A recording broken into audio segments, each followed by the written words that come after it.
데살로니가전서 5장 12절로 22절 말씀 교도하신 가운데 살아계신 주님의 음성을 들으시는 이 시간 되시기를 바랍니다.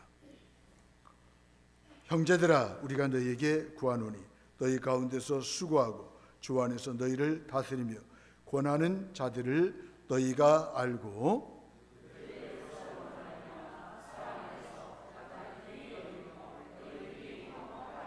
또 형제들아, 너희를 권면하노니 게으른 자들을 권계하며 마음이 약한 자들을 격려하고 힘이 없는 자들을 붙들어 주며 모든 사람에게 오래 참으라.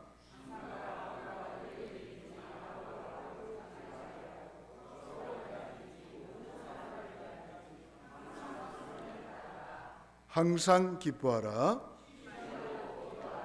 범사에 감사하라. 이것이 그리스도 예수 안에서 너희를 향하신 하나님의 뜻이니라. 예언을 멸시하지 말고 범사에 악은 어떤 모양이라도 버리라. 아멘. 시간 마지막 날이 가까울수록 이런 점을 가지고 함께 은혜를 나누면서 기도 제목을 삼기를 원합니다. 성경이 말하는 종말론은 이원론적이 아닙니다. 성과 속을 나누는 게 아니죠. 하나님께 속한 것은 선한 것이고 또 세상에 속한 것은 속한 것이다, 이렇게 말하지 않습니다. 성경에서 말하는 종말론은 이렇게 이원론적인 사고를 조장하지 않죠. 현재로부터의 도피처로 사용되지 않습니다. 미래가 소중하듯이 현재도 소중하다는 것이죠. 오히려 내일의 희망 안에서 오늘을 다시 새로운 담대함으로 살아내도록 만들어줍니다. 진정한 종말론은 미래 때문에 새로워지는 현재에 초점을 맞추게 합니다. 그래서 종말론이 분명한 사람은 오늘 현재를 잘 살아가죠. 올바른 종말신앙은 현실은 담담해도 내일은 반드시 태양이 떠오를 줄 믿고 항상 기뻐하고 감사하면서 살아갑니다. 그리고 웃을 수 없는 상황 가운데서도 웃으면서 살아갑니다. 환경이 바뀌어서가 아니라 승리를 허락하시는 하나님의 계획과 승리자 예수 그리스도 때문이죠. 힘겨운 삶 가운데 가짜 소망이 아니라 진짜 소망으로 감격하고 싶다면 올바른 종말 신앙으로 무장합시다. 종말에 대한 일반적인 이해는 역사의 끝을 말하죠. 성경은 역사의 끝만 말하지 않아요. 성경에서 말하는 종말은 하나님의 계획이 최후적으로 완성되는 것을 의미하죠. 하나님이 정하신 목적이 완전하게 성취됨을 말하죠. 하나님이 정하신 목적은 어떤 방해에도 마침내 완전하게 이루어집니다. 그렇게 이해할 때 현재가 무엇인지 분명해집니다. 우리는 지금 하나님의 목적이 최후적으로 완전하게 완성되는 곳을 향하여 진행하고 있는 역사 위에 서 있습니다. 현재는 종말과는 아무런 상관없이 저 멀리 떨어져 있는 것이 아니죠. 우리 교회 표처럼 그날을 사모하며 오늘에 충실한 교회, 이런 점을 가지고 우리가 늘 기도하며 살아가고 있지 않습니까? 그날을, 종말을, 재림을 사모하면 오늘에 충실할 수밖에 없다는 것입니다. 지금이 하나님의 완성과 성취를 향하여 계속 진행해 가고 있는 과정입니다. 그렇지 않으면 현재는 언제나 불안하고 초조합니다. 하지만 하나님께서 주신 나의 현재는 복이고 가치가 있습니다. 우리의 하루는 하나님의 완전한 성취, 곧 최후의 완성이 이루어지는 그곳을 향하여 가고 있는 발걸음이죠. 이제 우리는 현재를 보는 눈을 바꿔야 합니다. 종말은 어느 순간의 시점이 아니죠. 최후적 완성과 성취를 향하여 진행하는 기간을 의미합니다. 말씀은 완전한 하나님의 목적을 성취하시는 그때를 향하여 가고 있는 지금 이 순간을 말합니다. 그런 의미에서 말씀은 예수님이 오신 때부터 오실 때까지를 말합니다. 그렇다면 마지막 날이 가까울수록 성도는 두 가지 종말 신앙을 가지고 살아야 합니다. 먼저는 성도는 종말론적인 그런 신앙을 가지고 살아야 되는데, 고백적 종말 신앙을 가지고 살아야 됩니다. 데살로니가전서 5장 2절에 보니까 주의 날이 도적같이 잉태한 여인에게 진통이 오듯이 갑자기 그러나 반드시 이룰 것을 믿는 믿음입니다. 우리에게 필요한 것은 그날에 대한 추상적인 지식이 아닙니다. 그날이 확실히 있다는 것을 믿고 대비하는 믿음이죠. 오늘이 마지막인 듯 떠날 채비를 하는 믿음입니다. 그 종말은 예수 그리스도의 다시 오심으로 현실적으로 실현된다는 믿음이죠. 고백적 종말 신앙은 그 내용을 세 가지로 나눌 수가 있습니다. 첫째는 하나님께서 목적하신 것을 최후적으로 완성하신다는 믿음을 갖는 일이죠. 이 종말 신앙은 현실을 사는 우리에게 큰 능력이요 큰 위로입니다. 둘째는 하나님의 현재적 통치를 믿는 믿음입니다. 하나님은 영원한 통치자이십니다. 그런데 하나님은 지금도 우리를 통치하시죠. 종말을 향하여 진행하고 있는 현재에도 하나님께서는 통치하고 계십니다. 악한 자들이 역사의 주도권을 가지고 역사를 좌지우지하고 있는 현실 속에서도 하나님은 통치하고 계십니다. 그래서 그 하나님 앞에 저와 여러분들은 기도하는 겁니다. 역사는 여전히 하나님의 완전한 성취와 최후적인 완성을 향하여 가고 있습니다. 이런 하나님의 현재적 통치를 믿는 것이 종말론적인 믿음입니다. 우리는 세상 사람들처럼 두려워하거나 무서워할 필요가 없죠. 하나님께서는 지금도 통치하고 일하고 계시기 때문이죠. 하나님은 종말을 향하여 역사를 진행하고 계십니다. 이 사실을 믿기에 우리는 어느 곳에서도 신자로서 당당하게 평안을 누리면서 살아갑니다. 셋째는 하나님의 백성 곧 성도의 최후 승리에 대한 믿음입니다. 하나님의 통치는 하나님의 백성들을 지키고 그들이 최후 승리를 얻는 방향으로 역사를 이끌어 가십니다. 우리가 현실의 삶 가운데서는 보잘것없고 죽는 자 같습니다. 때로는 무기력한 자 같습니다. 아무것도 없는 빈 터들털이 같습니다. 세상의 구경거리와 같습니다. 결국은 우리가 최후 승리자가 된다고 하는 것을 믿는 믿음이 바로 종말론적 믿음입니다. 종말이 있다는 것을 알고 하루를, 현재를 살아가는 거죠.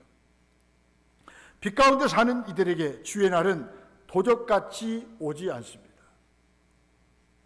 영적인 무방비 상태로 잊지 않고 깨어 근신하며 살아있기에 그날이 언제이든 감출 것 없이 있는 그대로 주님을 맞이할 것입니다.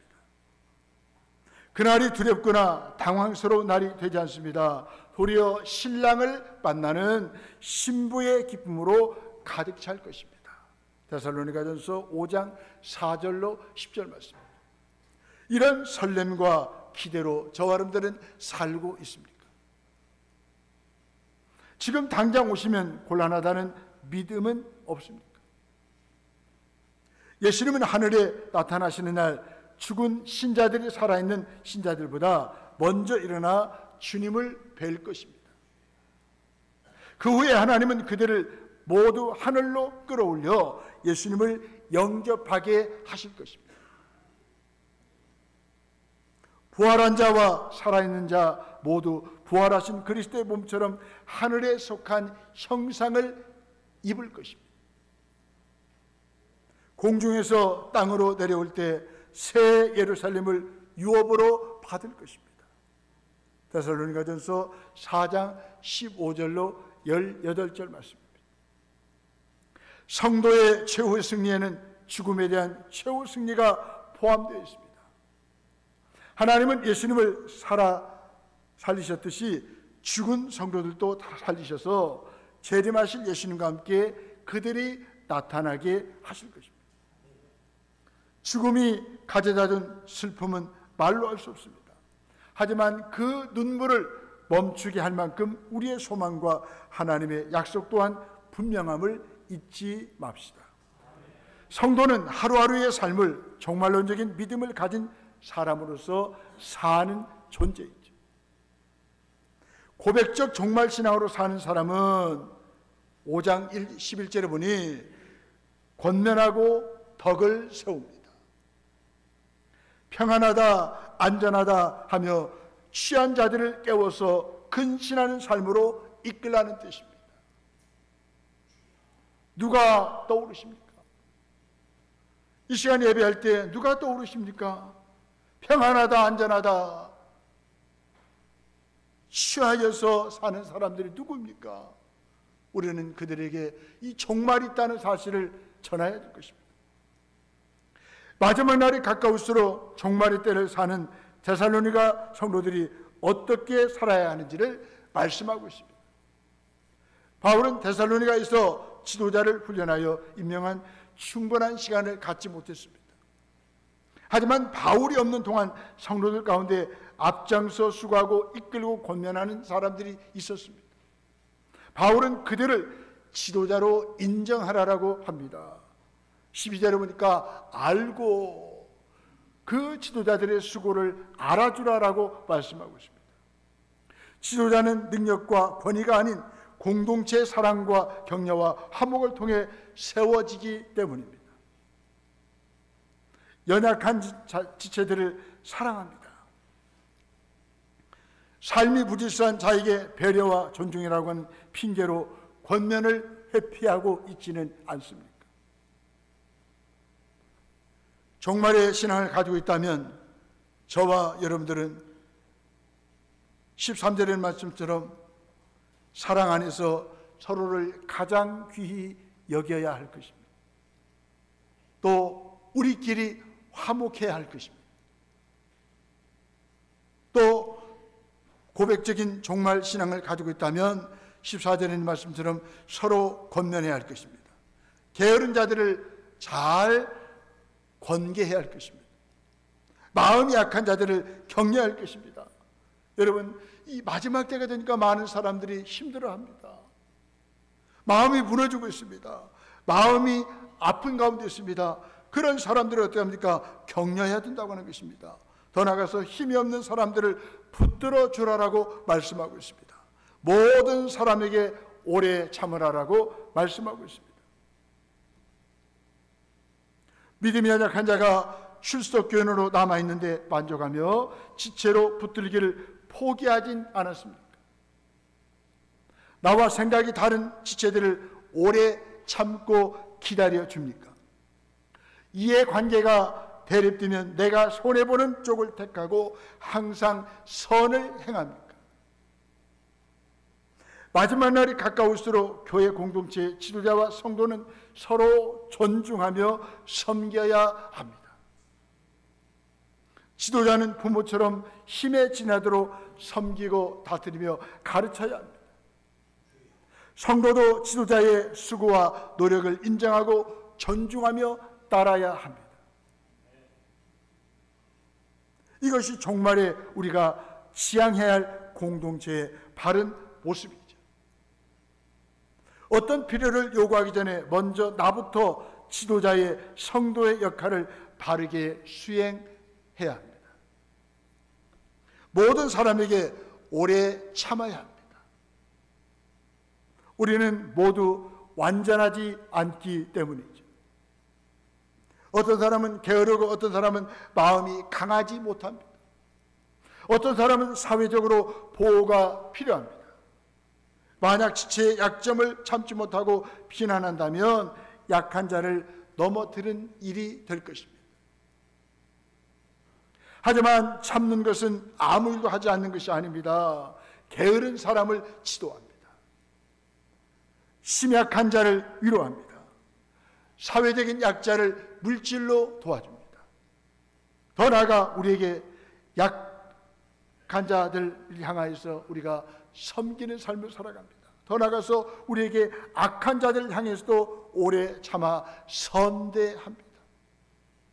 상대방이 악으로 대항하면 우리는 선으로 악을 이겨야 합니다. 이게 바로 종말 신앙을 가진 성도의 모습이라는 것입니다. 우리가 타인의 연약함을 오래 참을 때 그 어느 때보다도 하나님의 마음을 배우죠. 그 하나님을 닮아가게 될 것입니다. 하나님이 가장 소중한 선물이심을 알고 살아갑니다. 16절로 18절 말씀입니다. 우리가 항상 기뻐할 수 있는 건 하나님이 우리에게 마르지 않는 샘과 같은 기쁨을 주시기 때문이죠. 그래서 오늘 16절에 보니까 항상 기뻐하라라고 말씀하고 있습니다. 항상 기뻐하라. 종말 신앙을 가지고 있는 성도들은 현재, 오늘, 지금 항상 기뻐하며 살아가라는 거예요. 열받아도 기뻐하라는 거예요. 아파도 기뻐하라는 거예요. 가진 것이 부족해도 기뻐하라는 거예요. 잘 나가도 우리는 항상 기뻐해야 돼요. 어떤 분은 잘 나가도 늘 기뻐하잖아요.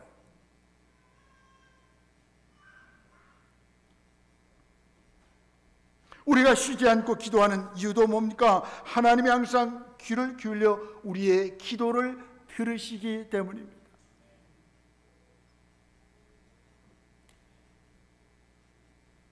17절에 보니까 쉬지 말고 기도하라 라고 말씀합니다. 호흡하듯이 숨 쉬듯이 영적으로 기도하라는 거예요. 영혼의 호흡을 멈추지 말라는 것입니다. 우리가 모든 일에 감사할 수 있는 것도 하나님 우리에게 일어나는 모든 일을 섭리하시기 때문입니다. 24절에 보니까 미쁘시니 그가 또한 이루시리라. 저와 여러분들은 모든 것이 감사해요. 왜?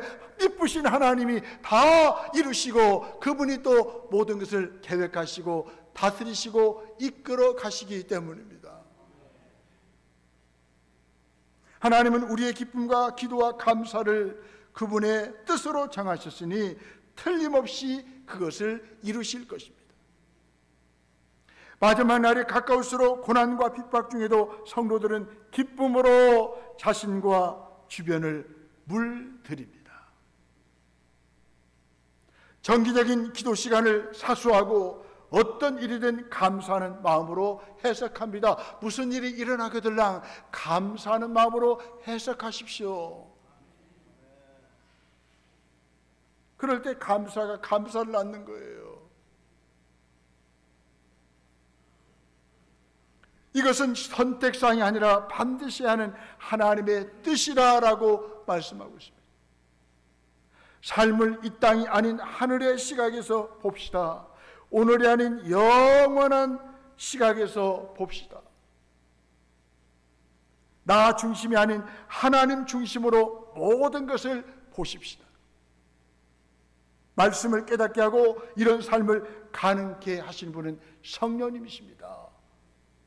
19절에 보면 성령을 소멸하지 말며 성령이 일하실 때 불 끄듯이 불을 끄지 말라는 거예요. 성령님의 일하심을 제한하지 말라는 거예요. 성령은 우리를 하여금 기쁘게 합니다. 성령은 우리를 하여금 기도하게 합니다. 성령님은 모든 것을 감사하도록 우리의 마음을 감동하시죠. 우리의 생각과 마음을 다스리시죠.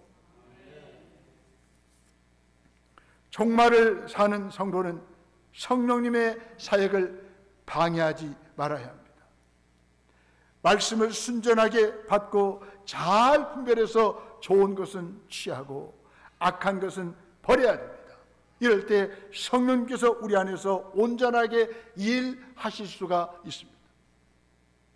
데살로니가 교회는 은사에 대해서 부정적인 시각이 있었던 것 같습니다.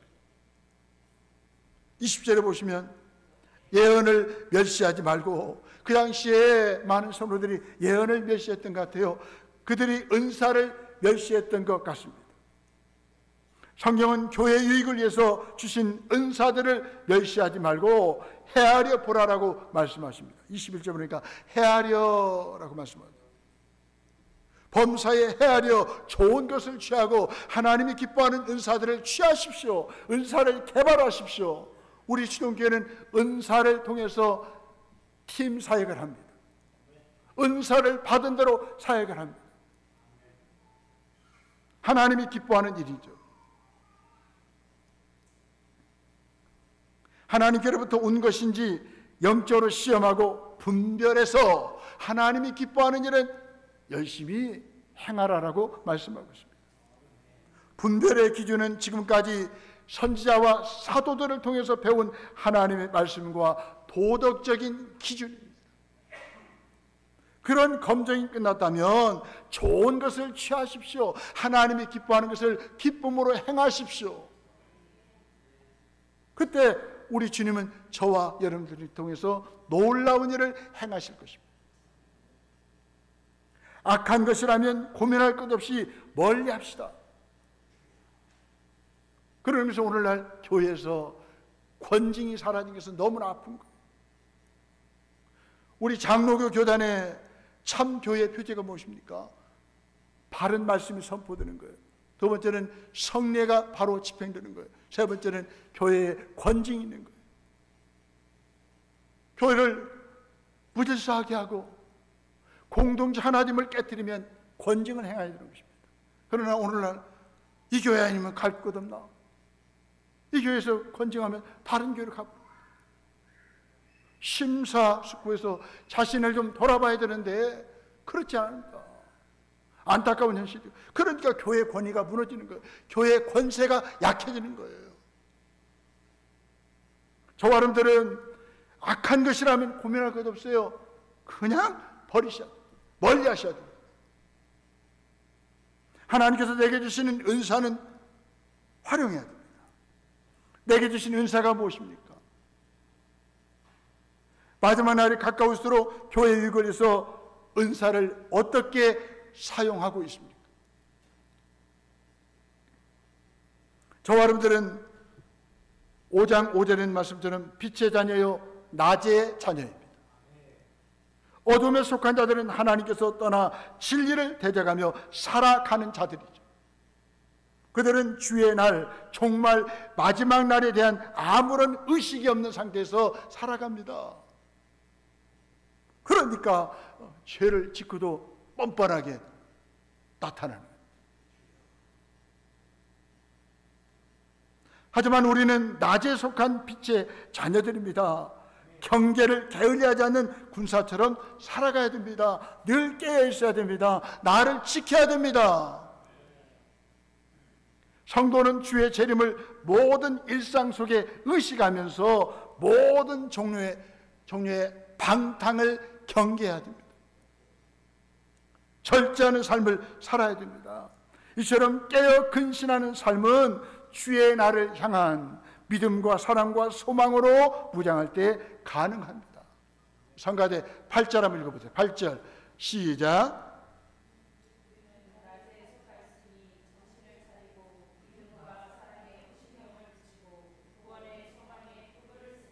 아멘. 우리는 낮에 속해 있어요.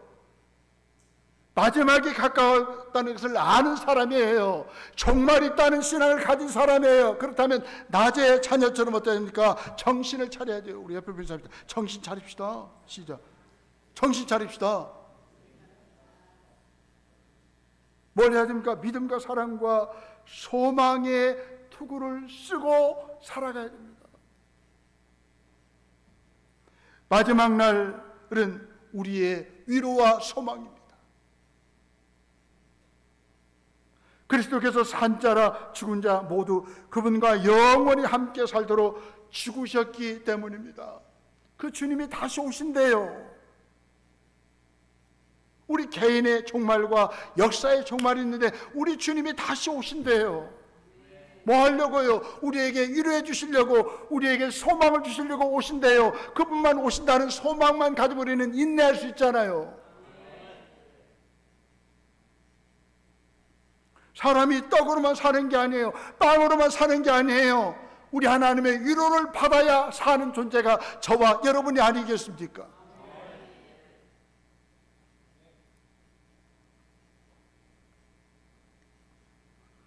그러니 우리 곁을 떠난 이들로 너무 슬퍼 말고 닥쳐올 죽음을 두려워하지 맙시다. 마지막 날이 가까울수록 더욱 주님 뵐 날을 소망하면서 사랑하며 소망 가운데 믿음으로 살아갑시다. 아무리 1분 1초까지 아껴서 열심히 살아도 주님 나라와 그의 의를 위해 쓰이지 않는 시간은 다 허비된 시간일 뿐입니다. 시간 속에서 주어지는 하나님의 뜻을 성취하는 기회를 놓치지 말고 잘 사용합시다. 여러분, 시간에는 두 가지 종류가 있잖아요. 바로 잘 아시는 크로노스 시간, 그냥 무의미 없이 흘러가는 시간, 하나님과 상관없이 흘러가는 시간을, 그런 시간을 말합니다. 그러나 또 한 시간은 헬라어로 보니까 카이로스, 영어로 더 타임, 그 시간, 하나님과 관계 있는 그 시간, 이런 시간을 우리가 붙잡아요. 에베소 5장에 보니까 세월을 아끼라고 말씀합니다. 이 말은 주어진 기회를 잘 활용하라는 거예요. 세월을 아끼라. 그 세월은 바로 더 타임, 하나님과 관계된 주어진 시간입니다. 여러분, 직장생활 하더라도, 집에서 무슨 일을 하더라도 늘 하나님과의 관계 속에서 그분이 뭘 원하시는가, 그분의 뜻을 이루기 위한 일을 하십시오. 그럴 때 여러분의 인생은 의미가 있을 것입니다. 하나님이 저와 여러분들에게 시간을 주셨습니다. 특별한 시간. 이런 시간을 잘 활용하는 비결이 뭡니까? 술에 취하지 않고 성령에 취해야 합니다. 술은 우리를 무절제하고 방탕으로 이끌어갑니다. 하나님에 대한 영적인 감각을 마비시켜버립니다. 종말이 있다고, 주님이 오신다라고 말씀하신데도 감각이 없어요. 이거 뭡니까? 지금 세상 술에 취해 있다. 이걸 깨우는 것이 부흥 아니겠습니까? 잠자는 영혼을 깨우는 것이 부흥입니다. 원래 상태로 돌아가는 것이 부흥입니다. 이 부흥은 나로부터 시작되는 거예요. 나 한 사람만 깨어있으면 우리 가정이 달라지는 거예요. 교회가 달라지는 거예요. 나라와 민족이 달라지는 거예요.